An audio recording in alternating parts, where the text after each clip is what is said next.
aquel 8 de junio de 1953. El pequeño Toby Mac, de 7 años, hacía sus deberes en Beecher bajo un calor sofocante. Afuera el firmamento se había teñido de un tono verdinegro siniestro. Su madre le ordenó bajar al sótano.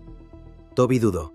El ambiente allí era asfixiante. Ella insistió con firmeza en su mandato. Toby bajó a regañadientes. Instantes después, a las 8:30 de la noche, un monstruo F-5 con vientos de 260 millas por hora embistió la casa. El techo voló y los muros estallaron. Una lluvia de escombros sepultó la escalera. Cuando el estruendo infernal cesó por completo, Toby salió a la superficie. Su hogar y su barrio eran solo ruinas y cadáveres. Horas después, los rescatistas hallaron 116 víctimas mortales entre los restos. Fue el desastre más letal de Michigan y la última masacre centenaria en Estados Unidos. Esta es la crónica del devastador tornado de Beecher, una bestia F-5 que aniquiló a una comunidad obrera en 8 minutos. Cegó más vidas que cualquier otra tragedia meteorológica en el estado. Probó que estos asesinos no solo atacan llanuras, pueden matar en cualquier rincón. Para comprender la génesis de semejante cataclismo, analicemos la atmósfera de aquel fatídico 8 de junio de 1953. Un día con un potencial violento evidente para los expertos de la época. Aunque predecir su ubicación y fuerza exacta era entonces imposible. Una vaguada masiva en niveles altos descendía sobre la región de los Grandes Lagos, inyectando vientos en chorro y creando una inestabilidad atmosférica extrema. Mientras tanto, a ras de suelo, un frente cálido cruzaba Michigan, mientras el aire frío acechaba desde el oeste. El aire denso del Golfo de México fluía con fuerza hacia el norte. La humedad alcanzó niveles críticos en todo el sureste del estado. Ese vapor de agua masivo, fusionado con un calor de 80 grados, desató un caos total en la atmósfera. La cizalladura del viento fue inaudita para una tormenta en esta región. Los vientos en tierra soplaban a unas 30 millas por hora. A media altura, las ráfagas viraban al oeste a 60 millas por hora. Arriba, la corriente en chorro rugía a más de 100 millas por hora. Esta rotación de vientos creó el giro perfecto para el desastre, los ingredientes exactos para generar supercélulas rotativas asesinas. La energía disponible se estimó entre 3.000 y 4.000 julios por kilogramo, según los análisis técnicos realizados posteriormente. Combustible suficiente para engendrar tornados de una violencia extrema. Pero entonces, la ciencia era ciega. No existían radares Doppler de rotación. Los modelos informáticos eran todavía una fantasía inexistente. El servicio meteorológico solo emitía pronósticos climáticos de carácter general. Evitaban la palabra tornado en público, por temor a desatar el pánico social. Las alertas dependían de testigos que llamaban tras ver el embudo avanzar. Para ese entonces, la muerte ya estaba en el suelo segando vidas. El margen de reacción era de apenas segundos o simplemente nulo. Para Beecher, aquel 8 de junio de 1953 fue el fin. El desastre llegó sin aviso. Su única guía era lo que alcanzaban a ver y lo que lograran decidir en aquellos escasos segundos finales. Al caer la tarde del 8 de junio, las tormentas azotan el sur de Michigan. Sobre las 6, una supercélula cobra fuerza en el condado de Lenawee, al sureste. El núcleo tormentoso se desplaza hacia el noreste, intensificando su rotación, bajo el escaso seguimiento de los radares de aquel tiempo. A las 8, al rozar el condado de Genesee y la ciudad de Flint, el sistema adquiere los rasgos de una tempestad de peligro extremo. La corriente de aire ascendente es brutal y constante. El radar muestra un gancho letal.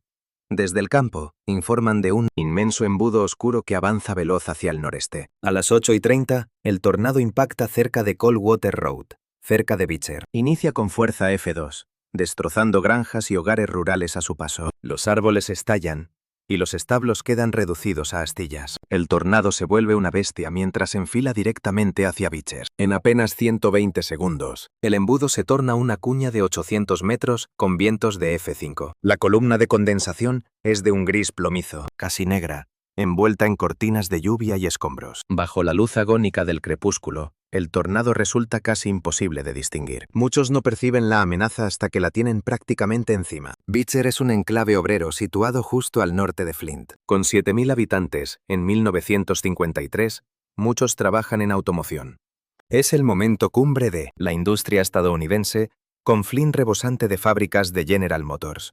Familias blancas y negras conviven allí en casas sencillas y acogedoras. Pisos modestos y remolques forman una comunidad donde todos se conocen, donde los niños juegan en las calzadas sin miedo, donde los vecinos buscan el fresco en el porche ante la falta de aire acondicionado. En este atardecer de lunes, muchos descansan fuera con todo abierto para aliviar el calor sofocante. Algunos notan que el cielo ha tomado un tinte verdoso antinatural. Otros escuchan un rugido similar al de un tren de carga lejano. Unos pocos ven la mole negra devorando todo el horizonte noroeste. Quienes tienen sótano se lanzan escaleras abajo buscando refugio. El resto se oculta en baños o armarios. Otros intentan huir en coche. Un error que será mortal.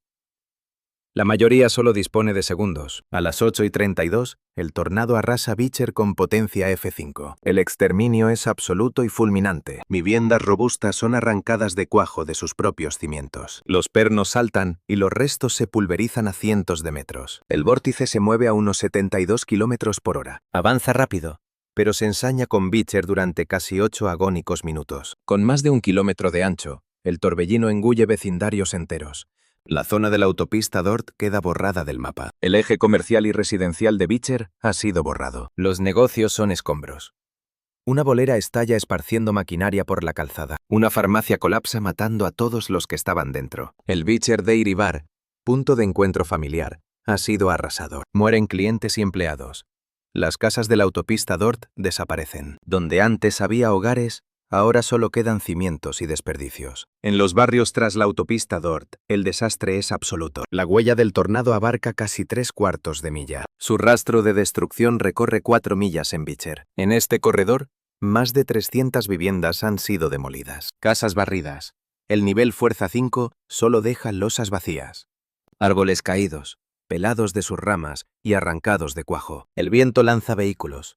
Hay coches a manzanas de su sitio. Son amasijos irreconocibles. El tornado está, literalmente, lijando el terreno. Arranca la capa superficial del suelo. El coste humano es sobrecogedor. 116 personas mueren en Beecher y los alrededores. Es por mucho el tornado más letal de todo Michigan. Último tornado individual estadounidense en matar a más de 100. Víctimas de todas las edades. Desde lactantes hasta ancianos residentes. Familias enteras aniquiladas. Los Wendorf pierden a 6 de sus miembros, otras familias diezmadas. Aparecen cadáveres entre las ruinas de hogares. Algunos cuerpos son proyectados al campo o atrapados en árboles. Muchos mueren al instante por impactos o colapsos de estructuras. Otros son succionados y lanzados a cientos de pies de distancia. Se estrellan contra el suelo. El azar de sobrevivir es escalofriante. En una calle, el lado norte es pulverizado y sus ocupantes fallecen. Mientras tanto, enfrente, las viviendas apenas sufren daños menores. Entre los muertos abundan niños. Las clases terminaron poco antes. Los pequeños jugaban fuera cuando el monstruo los alcanzó. Unos mueren bajo su techo.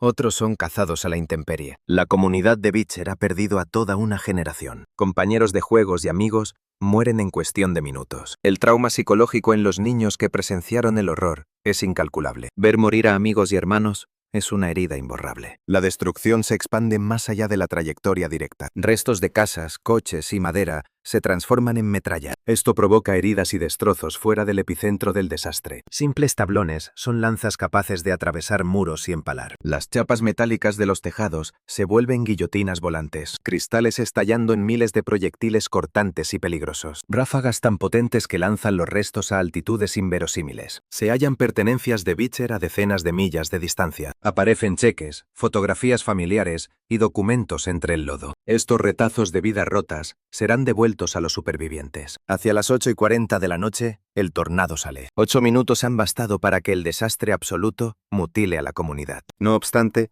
la furia de este torbellino aún no se agota. Su avance letal prosigue hacia el noreste, cruzando los campos de Genesee. Se mantiene impasible en una intensidad de nivel F4 a F5. La devastación alcanza nuevas granjas y viviendas rurales, reduciéndolas a nada. El recuento de víctimas fatales sigue creciendo en los sectores más remotos. El monstruo se desvanece finalmente cerca de la Pier hacia las 9 de la noche. Tras media hora de terror, dejó un rastro de 27 millas de ruina. Lo que queda en Beecher tras el paso del embudo es una estampa apocalíptica. Barrios enteros son ahora escombros.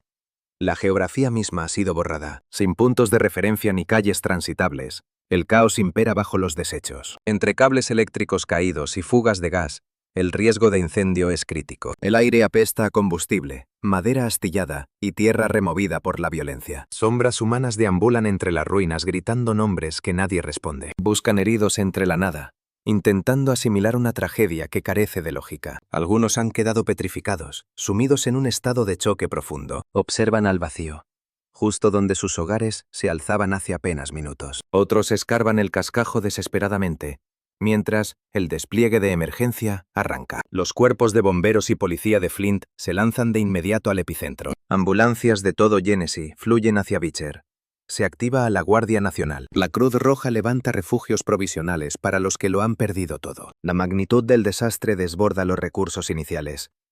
Beecher carece de ayuntamiento propio. Al no ser una ciudad constituida, no posee servicios de rescate independientes. Su supervivencia ahora depende totalmente de Flint y del auxilio del condado. Bajo linternas y focos, la búsqueda de cadáveres entre el lodo no cesa. Los pocos que han sobrevivido con heridas son evacuados hacia los centros médicos. La cifra de muertos escala conforme se hallan cuerpos o expiran los heridos. Las clínicas de Flint colapsan ante la avalancha de pacientes en estado crítico. El Hurley, el San José y el McLaren se ven inundados por supervivientes. El espectro del dolor va desde simples cortes hasta traumatismos severos. Extremidades destrozadas, daños cerebrales y hemorragias internas marcan el panorama. Los proyectiles lanzados por el viento causaron tajos profundos en los cuerpos. El personal sanitario lucha sin tregua, aunque muchos heridos mueren en el hospital. Fue una gesta médica heroica, pero limitada por la tecnología de la época. En 1953 no había escáneres y los antibióticos escaseaban. La medicina de urgencias era apenas una sombra de los estándares actuales. Identificar a los fallecidos es una tarea tan compleja como desgarradora. Hay víctimas que el viento y los escombros han dejado irreconocibles. Las familias peregrinan por morgues improvisadas, enfrentándose a una realidad brutal. Es un trámite atroz, agudizado por la saña con la que el tornado golpeó. Hay quienes jamás recuperarán a sus seres queridos, volatilizados por la tormenta. El balance oficial es de 116 muertos, aunque pudo ser mayor. El análisis técnico posterior sobre la potencia del fenómeno meteorológico no miente. Solo ratifica la pesadilla que los supervivientes ya grabaron en su memoria. Fue un F5. La máxima expresión de la violencia atmosférica conocida. Expertos meteorólogos certifican en Beecher la devastación extrema de un nivel F5. Residencias robustas fueron borradas del mapa, arrancadas de cuajo incluso de sus anclajes. Aquellos indicios confirmaban la presencia de un fenómeno F5. El terreno muestra cicatrices profundas por la succión en áreas extensas. La vegetación quedó despojada de su corteza y reducida a astillas. El viento lanzó vehículos a distancias brutales, dejándolos convertidos en chatarra irreconocible. Informes técnicos estiman ráfagas máximas de entre 260 y 280 millas por hora. Dicho cálculo se fundamenta estrictamente en la magnitud de la destrucción. Esto sitúa al torbellino de Flint Beecher entre los más colosales jamás registrados. Su ferocidad es comparable a los tornados más violentos del Callejón de los Tornados. Resulta trascendental que un monstruo nivel F5 golpeara precisamente Michigan. El desastre ignoró Kansas, Oklahoma o Alabama para ensañarse con Michigan. En 1953 se creía que estos titanes solo azotaban las grandes llanuras. Pero Flint Beecher demostró que, bajo condiciones atmosféricas críticas, el horror se desata. Un tornado F5 puede emerger en cualquier rincón de las zonas de riesgo. La región de los Grandes Lagos está incluida en esta amenaza latente. Michigan se ubica justo en la colisión de fronteras atmosféricas letales. Allí el calor del Golfo choca con el gélido aire canadiense, gestando tormentas extremas. Aunque son menos frecuentes que en las llanuras, su violencia es igual de letal. Levantar Beecher de sus cenizas fue un proceso agónico y pausado. La ayuda federal en 1953 fue ínfima ante la tragedia. El peso de la reconstrucción recayó sobre los vecinos y sus aseguradoras. Las instituciones benéficas resultaron piezas clave para la supervivencia del pueblo. Cruz Roja asumió el mando logístico en las labores de socorro. Parroquias y colectivos locales movilizaron fondos para dar esperanza a los supervivientes. Obreros del motor en Flint donaron su sueldo y esfuerzo para reconstruir hogares. Para quienes carecían de seguro, el retorno a la normalidad fue un calvario. Algunos jamás lograron superar la ruina económica y emocional. Familias enteras se exiliaron, incapaces de costear un nuevo comienzo. Otros no soportaron habitar el lugar donde lo perdieron absolutamente todo. La demografía de la zona sufrió un declive imparable tras la catástrofe. El trauma psicológico caló hondo, dejando secuelas durante varias generaciones. Los supervivientes lidiaron con terrores nocturnos y ansiedad ante cualquier tormenta por décadas. Los niños que presenciaron el infierno arrastraron esas imágenes toda su existencia. Se forjaron vínculos inquebrantables entre quienes compartieron aquel horror común. Cada 8 de junio, El silencio conmemora el aniversario del desastre. Se erigió un monumento para honrar a las 116 víctimas fatales. Aquel monolito impide que sus nombres y la pesadilla caigan en el olvido. Flint Beecher cambió para siempre el modo de predecir y alertar sobre tornados. Fue el detonante necesario en una década marcada por torbellinos asesinos, incluyendo el tornado de Worcester, Massachusetts, que cegó 94 vidas. Sucedió apenas 2 días después, aquel fatídico 9 de junio de 1953. Ambos eventos evidenciaron la urgencia de sistemas de detección mucho más eficaces. Estas desgracias impulsaron el desarrollo del radar meteorológico y protocolos de aviso agresivos. En los años 60 llegaron avances, pero la precisión actual costó décadas de investigación. 71 años después, Flint Beecher sigue siendo el tornado más letal de Michigan. Es uno de los torbellinos más violentos en la historia de Estados Unidos. Los 116 muertos nunca han sido superados por otro tornado en Michigan. Nacionalmente, ningún tornado desde 1953 ha matado a 100 personas. Esto convierte a Beecher en la última masacre de 3 dígitos en suelo americano. El récord muestra la furia del embudo y la mejora en las alertas. Nuevas normas de construcción y conciencia pública han reducido las muertes desde entonces. El pueblo se levantó, pero jamás recuperó su esencia previa al desastre. La zona enfrentó duros desafíos económicos durante las décadas que vinieron después. Tales problemas se ligaron al declive de la industria automotriz en Flint. La destrucción del tornado y la crisis económica dejaron a Beecher en sombras. Quedó convertida en una sombra de su esplendor en 1953. El 8 de junio de 1953 sigue vivo entre supervivientes. Mantienen el memorial y las familias siguen transmitiendo sus historias de horror. Cada primavera, ante el mal tiempo, los residentes de Beecher recuerdan esa noche. Recuerdan la noche en que el cielo se volvió verde. 116 vecinos murieron en un margen de solo 8 minutos. Aquel 8 de junio de 1953 dio una lección nacional. Enseñó que los tornados violentos no respetan la geografía de los estados. Mostró que vientos de nivel F5 pueden golpear cualquier lugar. Relajarse ante el riesgo fuera del corredor de tornados resulta mortal. 116 personas fallecieron para que aprendiéramos estas duras lecciones. Sus muertes marcaron el último saldo de 100 víctimas por un solo tornado. Es un hito lúgubre que refleja la tragedia y el progreso alcanzado. Aquel F5 fue un monstruo que arrasó a la clase obrera. Mató a más gente que cualquier otro desastre similar en Michigan. Probó que ningún sitio es seguro si la atmósfera decide atacar. Es la mayor tragedia de Michigan. Un recordatorio de que la prevención es global.